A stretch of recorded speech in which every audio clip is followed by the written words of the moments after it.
1498 में Vasco D gamma के द्वारा खोले गए भारत व्यापार के द्वार और पुर्तगालियों के बढ़ते व्यापार और प्रभुत्व ने संपूर्ण यूरोप में हलचल मचा दी थी। और इस हलचल के बाद भारत के द्वार पर अनेक यूरोपीय कंपनियों का तांता लगने लगा। यहाँ पर व्यापार करने की होड़ मच गई और सबकी निगाह इस समय केवल उत्तरी पूर्वी गोलार्ध में थी कि कैसे एक ज़बरदस्त तरीके से मुनाफा कमाया जाए। और इसी क्रम में भारत पर आगमन होता है डचों का। नमस्कार दोस्तों, स्वागत है आप लोगों का परीक्षा गुरुजी में। चलते हैं यूरोपीय कंपनियों के आगमन के सिलसिले पर, और जिसमें अगले चरण पर हम आगमन करते हैं डचों का। पुर्तगालियों के आगमन पर हम पहले वीडियो बना चुके हैं। यदि आपने नहीं देखा है तो आप हमारे यूट्यूब चैनल पर जाकर या प्लेलिस्ट में जाकर पुर्तगालियों से संबंधित वीडियो देख सकते हैं। बात करते हैं डचों के बारे में। यदि डचों का आगमन के बारे में बात करें, सबसे पहले डचों के विषय में बताया जाता है कि ये लोग बहुत ही उदार लोग थे और साहित्य, कला, दर्शन, विज्ञान आदि को महत्व देते थे। ये डचों का इतिहास बोलता है। किंतु लालच बहुत बुरी बला है। भारत में उन्होंने सिर्फ और सिर्फ व्यापार पर ही ध्यान दिया। उन्हें किसी कला से, साहित्य से कोई मतलब नहीं था। यहाँ पर वो सिर्फ ये चाहते थे कि किस प्रकार से अपने व्यापार को वो बढ़ा सकते हैं, ऐसी कौन सी युक्तियाँ हैं जिन्हें वो लगाएं और उनके व्यापार में दिन रात बढ़ोतरी हो। तो चलिए बात करते हैं आगे डचों के आगमन की। इनका उद्देश्य की यदि बात करें तो इनका उद्देश्य था मात्र एक कि किस प्रकार से दक्षिण पूर्वी एशिया के मसालों के व्यापार पर अधिकार कर सकें। और सिर्फ मसालों के व्यापार पर अधिकार करना इनका उद्देश्य था, लेकिन बाद में यहाँ पर आकर अनेक उद्देश्य इनके बन गए। इन्होंने रेशम में, सोयाबीन में, गन्ने में, जहाज में अनेक व्यापार करे यहाँ पर, और तमाम प्रकार से इन्होंने यहाँ पर बाजार नियंत्रित किए। उद्देश्य। अब डच कंपनियों के बारे में यदि बात करते हैं तो प्रथम डच जो भारत आए थे उनका नाम था कार्नोलिस डेस्टमान, जो 1596 ईस्वी में भारत आए थे। ठीक है। और इनके द्वारा जो कंपनी बनाई गई थी डच ईस्ट इंडिया कंपनी, तो जो इनके द्वारा डच ईस्ट इंडिया कंपनी बनाई गई थी दोस्तों, तो वह एक व्यापारिक उद्यम कंपनी थी। वह क्या थी? एक वाणिज्यिक उद्यम कंपनी थी। इसने पूरब की यात्रा करने के लिए प्रवृत्त किया था पूरे डच को प्रवृत्त किया इस कंपनी ने। और कार्नेलिस डी हाउटमैन जो पहला डच था, जो 1596 में सुमात्रा और बंताम पहुंचा, इसने डच को आगामी उद्यम के लिए प्रोत्साहित किया। और उसने बताया कि यहाँ पर आप किस प्रकार से जबरदस्त व्यापार के अवसर खोज सकते हैं। और अगले कुछ वर्षों के दौरान भारतीय व्यापार के लिए एक नई कंपनी बनाई गई। और मार्च 1602 में डच संसद द्वारा पारित उद्घोषणा से डच संयुक्त कंपनी की स्थापना हुई, जिसमें कई स्वतंत्र और समृद्ध डच व्यापारी सम्मिलित हो गए। डच के अनेक स्वतंत्र व्यापारियों ने, समृद्ध व्यापारियों ने मिलकर इस कंपनी की स्थापना की थी। और डच ईस्ट इंडिया कंपनी का जो नाम था वो था वेरेनिगडे ईस्ट इंडीज कंपनीज, VOC के नाम से ये जानी जाती है। और इसकी कुल आरंभिक पूंजी, एक बार किसी परीक्षा में पूछा गया था कि कितनी राशि से डचों ने अपनी कंपनी शुरू करी थी, तो 6,500 गिल्डर से उन्होंने कंपनी शुरू करी थी। और इस कंपनी को भूमध्य सागर के पूर्व में व्यापार करने की अनुमति मिली थी। तो ठीक है, अब हमने यहाँ पर कंपनी के बारे में जाना। अब देखते हैं इसका जबरदस्त संघर्ष रहा है भारत में व्यापार करने का। और डचों ने एम्स्टर्डम में 1609 ईस्वी में एक एक्सचेंज बैंक की स्थापना करी। और 1614 में क्रेडिट बैंक ऑफ एम्स्टर्डम आरंभ किया गया। डचों की नीति बिल्कुल डिफरेंट थी। उन्होंने ही, जानकारी के लिए बता, उन्होंने ही पूरे भारत के अंदर इस एक्सचेंज प्रोसेस को शुरू किया था। और जिस चीज पर आज पूरा विश्व की निगाह रहती है, और यह भारत में तो बहुत ही ज्यादा चलन में है, शेयर बाजार, उसके भी नियोक्ता डच ही थे। डचों ने ही शेयर बाजार की भी नींव रखी थी। चलते हैं, डचों के सामने सबसे पहली जो समस्या थी भारत में व्यापार करने के लिए, वो थी पुर्तगाली शक्ति धीरे धीरे मजबूत होती जा रही थी। और उस पर ही प्रहार करके डच अपने आप को यहाँ स्थापित कर सकते थे। और डचों ने पुर्तगालियों की व्यापारिक शक्ति को तोड़ने के लिए जबरदस्त युक्तियों का प्रयोग किया और एक नए रूप में व्यापारिक शक्ति को स्थापित करना शुरू करा। वे पुर्तगालियों द्वारा लाए गए पूरब के सामान को लिस्बन से एंटवर्प पहुंचाया करते थे, जहां से वह यूरोप के बाजारों में पहुंचाया जाता था। लेकिन वो पुर्तगालियों द्वारा लाए गए सामान से जितना मुनाफा कमाते थे उससे वो संतुष्ट नहीं हो पा रहे थे डच। फिर उन्होंने सोचा कि जहाँ से ये पुर्तगाली ला रहे हैं क्यों ना वहीं चलें और ज़्यादा मुनाफा कमाया जाए, और इस ज़्यादा मुनाफे के लालच में ही उनका आगमन हुआ भारत में। अब जिससे वो पहले व्यापार खरीदते थे और अपना व्यापार चलाते थे, अब उससे सीधा डायरेक्ट इनका सत्ता का संघर्ष था। चलिए बात करते हैं। पुर्तगाली सत्ता को चुनौती देते हुए अनेक बस्तियां और व्यापारिक केंद्रों की स्थापना करी और डचों ने व्यापारिक संगठन, तकनीक तथा जहाजरानी में नवीन प्रयोग करे। जहाजरानी इनकी सबसे बड़ी ताकत थी। उस समय सबसे उन्नत जहाजरानी व्यवस्था डचों के पास थी। तो आगे चलते हैं। पुर्तगाली से सत्ता पर प्रहार के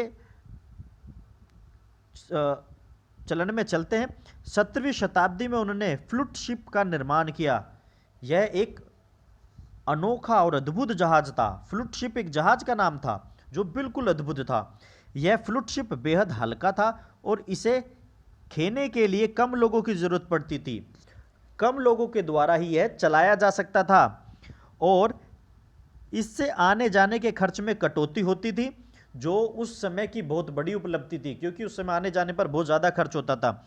डच जहाज भारी और धीमी गति से चलने वाले पुर्तगाली जहाज़ों से श्रेष्ठ सिद्ध हुए। पुर्तगाली जहाज बहुत भारी थे और धीरे धीरे चलते थे, और डचों ने बनाया फ्लूट शिप जो बेहद हल्का था और बहुत तेज़ी से चलता था, और ये उनकी सबसे बड़ी जीत साबित हुई। उन्होंने एक राष्ट्रीय भावना के अंतर्गत भी पुर्तगालियों से मसाले का व्यापार छीनने का संकल्प करा। उन्होंने पूरे डच साम्राज्य के अंदर एक राष्ट्रवादी भावना उत्पन्न कर दी कि किस प्रकार से अपने राष्ट्र को आगे बढ़ाने के लिए आपको हमारे साथ सहयोग करना होगा, और धीरे धीरे उन्होंने राष्ट्र भावना प्रेरित कर दी लोगों के मन में, जिससे उनके व्यापार स्थापित करने में बहुत ज़्यादा मदद मिली पूरे यूरोप में। मुनाफे और पूंजी पर नियंत्रण तथा उनके निवेश द्वारा स्थायी पूंजी का निर्माण कंपनी की मुख्य कार्यनीति थी। उनका सबसे जबरदस्त जो था व्यवस्था वो थी पूंजी पर नियंत्रण।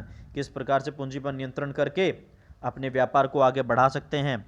इसी क्रम में 1632 ईस्वी में हुगली क्षेत्र से पुर्तगालियों को डचों ने हटाना शुरू करा। दोस्तों ये सवाल बहुत महत्वपूर्ण है कि हुगली क्षेत्र से पुर्तगालियों को डचों ने हटाया कब? 1632 में।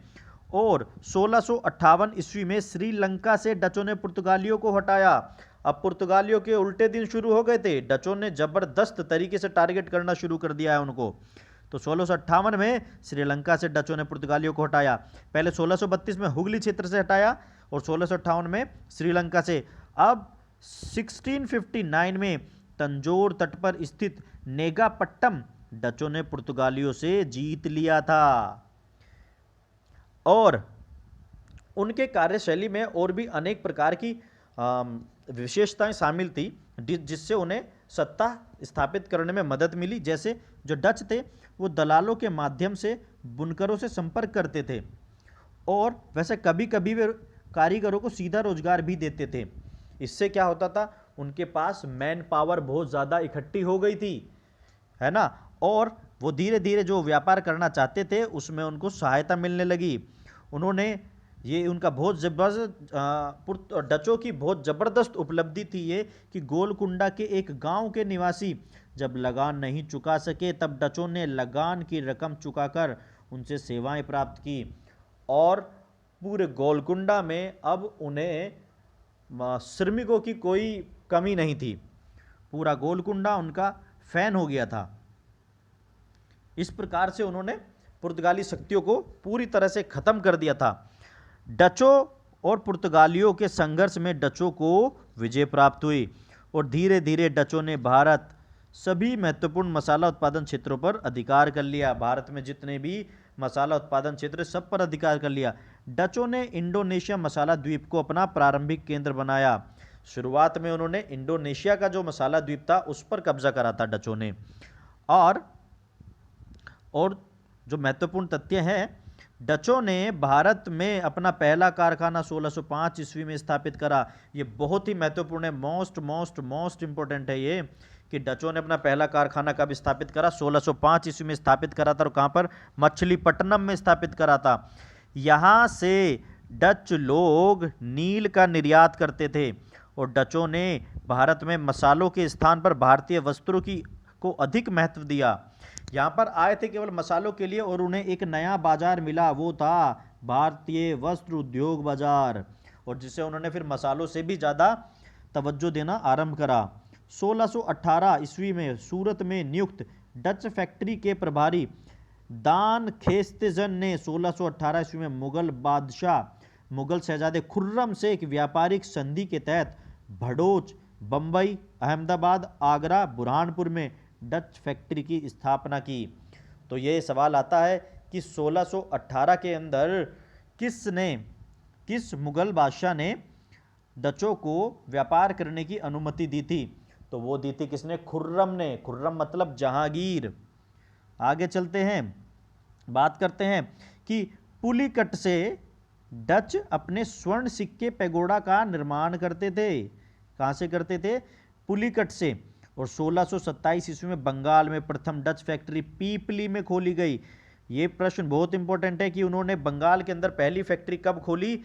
1627 में। और कहाँ पर खोली? पीपली के अंदर। अगला है, अगले पॉइंट पर बात करते हैं। 1653 ईस्वी में हुगली के निकट चिनसुरा गुस्तातुज फोर्ट में डचों ने अपनी कोठी स्थापित करी। चिनसुरा पर 1653 में। आगे बात करते हैं, धीरे धीरे इनका कोठियों का पूरी तरह से निर्माण हो चुका था और पूरे भारतीय व्यापार पर अब कब्जा करना जा रहा था डच। 1680 ईस्वी में स्थापित पोर्टा नोवा एक समृद्ध कपड़ा उत्पादन केंद्र बन गया था और डचों ने कपड़े व्यापार को जबरदस्त तरीके से भारत में भुनाया। अब लेकिन इनके सामने जो सबसे बड़ा संघर्ष आ गया था, डचों ने अपनी पूरी स्थापना कर ली थी लेकिन अब उनके सामने संघर्ष आ गया था अंग्रेजों का। अब उनके सामने अंग्रेज थे जो सबको पछाड़कर पूरे यूरोप में अपना झंडा फहराकर आ रहे थे और डचों का और अंग्रेजों का पुराना संघर्ष चला आ रहा था। डचों को अंग्रेजों ने यूरोप में भी 3 युद्ध हुए थे उनके, जिसके अंदर जबरदस्त तरीके से डचों को हराया था और वो ही डच जो अंग्रेजों के पुराने विरोधी थे वो अब भारत में व्यापार में भी उनसे प्रतिद्वंद्विता दिखाना चाह रहे थे और जिसका उनको जबरदस्त प्रहार मिला। अब देखते हैं, 1641 में मलक्का पर कब्जा कर लिया गया डचों के द्वारा और 1655-56 में कोलंबो पर कब्जा कर लिया। 1659 से 1663 में कोचीन पर कब्जा हासिल कर लिया। पूरी तरह से कब्जा करते जा रहे थे डच। इसके साथ ही डचों ने वास्तविक रूप से पुर्तगालियों का वर्चस्व समाप्त कर दिया और अपना स्थापित कर दिया। लेकिन अंग्रेजों के रूप में उनका एक प्रतिद्वंदी बाकी था जो सबसे बड़ा प्रतिद्वंदी भी साबित हुआ और उनके पतन का भी कारण बना। और डचों ने यमुना घाटी और मध्य भारत में नील का उत्पादन शुरू करा। कपड़ा एवं सिल्क का बंगाल, गुजरात और कोरोमंडल तट में इनका निर्माण शुरू करा और बिहार के अंदर साल्ट पीटर, शोरा, अफीम तथा चावल का उत्पादन शुरू करा। ये बहुत ही इंपॉर्टेंट पॉइंट है। उन्होंने नील का उत्पादन शुरू करा मध्य भारत में, कपड़े और सिल्क का बंगाल, गुजरात, कोरोमंडल में और बिहार में शुरू करा अफीम, चावल का। और 1717 ईस्वी में अंग्रेजों को मुगल व्यापारिक फरमान मिलने पर डच शक्ति पिछड़ने लगी। जब फरमान मिल गया अंग्रेजों को भी मुगलों के द्वारा 1717 में, अब डचों को लगने लगा कि एक ज़बरदस्त प्रतिद्वंदी है जो हमें टक्कर देगा और इससे बचना भी पड़ेगा, लेकिन प्रतिद्वंदी इन्हें बचने का मौका नहीं देगा। डच अंग्रेज संघर्ष होता है। 1759 में बेदरा का युद्ध होता है और अंग्रेजों द्वारा पराजित कर दिए जाते हैं डच जबरदस्त तरीके से, जिससे डच महत्वाकांक्षाएं चकनाचूर हो जाती हैं। इस समय जो डचों के गवर्नर थे वो थे रॉबर्ट क्लाइव। Robert Clive. ये सवाल तमाम बार आया है कि बेदरा के युद्ध में अंग्रेजों का नेतृत्व कौन कर रहे थे? Robert Clive. और बेदरा का युद्ध कब होता है? 1759 में। यह भी सवाल आता है कि किस युद्ध के बाद में डचों का वर्चस्व भारत से समाप्त हो गया? तो वह था बेदरा का युद्ध। आगे चलते हैं। युद्ध समाप्त हो गया है और डचों के पतन का कारण भी यही सब रहे, यही सब डचों के पतन का कारण भी रहे। आगे बात करते हैं कि क्या कारण थे। 3 शताब्दियों तक पूर्वी द्वीप समूह पर डचों का अधिकार रहा, परंतु अंग्रेजों ने भारत में उन्हें स्थापित नहीं होने दिया। हॉलैंड लंबी अवधि तक पराधीन रहा था, इसलिए उसके पास साधनों की पर्याप्तता नहीं थी या अपर्याप्त साधन थे, जबकि दूसरी ओर इंग्लैंड सदा स्वाधीन रहा और उसके पास साधनों की प्रचुरता थी और वो अपनी आवश्यकता के अनुसार नए नए साधन प्रयोग कर सकता था। यह हॉलैंडों का या डचों का एक बहुत बड़ा वीकनेस पॉइंट था, सबसे बड़ी वीकनेस थी, सबसे बड़ी कमजोरी थी, लैकुना था, जिस वजह से डच अंग्रेजों से पराजित हुए और यूरोप में अपनी स्थिति खो देने तथा समुद्र पर अधिकार खो देने के पश्चात कोई भी शक्ति पूर्व में अपनी प्रमुखता नहीं बनाए रख सकती थी। ऐसा ही डचों के साथ भी हुआ। उन्होंने यूरोप में अपनी पूरी तरह से स्थिति खो दी थी और अब पूरब में भी स्थिति कायम रखनी चाहते थे, तो उन्हें समुद्र पर व्यापार करना था, लेकिन समुद्र पर व्यापार और कब्जा वो नहीं कर सकते थे क्योंकि उनका सबसे बड़ा प्रतिद्वंदी था अंग्रेज, जो पूरी तरह से संपन्न था। और यदि बात करें कि डचों की जो भारत को देन है वो क्या क्या है, भारत को देन कह दीजिए, या वो किस किस चीज़ में डील करते थे। सबसे पहले सोयाबीन में डील करते थे, रेशम में डील करते थे, जहाज उद्योग उनका बहुत ही प्रमुख था, शेयर बाजार जो पूरे विश्व को दिया है उन्होंने, गन्ना उद्योग, शराब का भी चलन डचों के साथ साथ भारत में भी आ गया।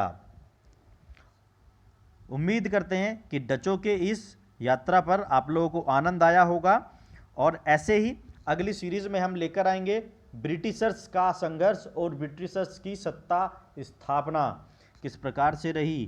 तो आज के लिए दोस्तों इतना ही। Thank you very much. यदि हमारे द्वारा दी गई जानकारी आपको पसंद आ रही है तो सब्सक्राइब, लाइक, शेयर, कमेंट जो आपको अच्छा लगता है कीजिए। Thank you very much. जय हिंद, जय भारत।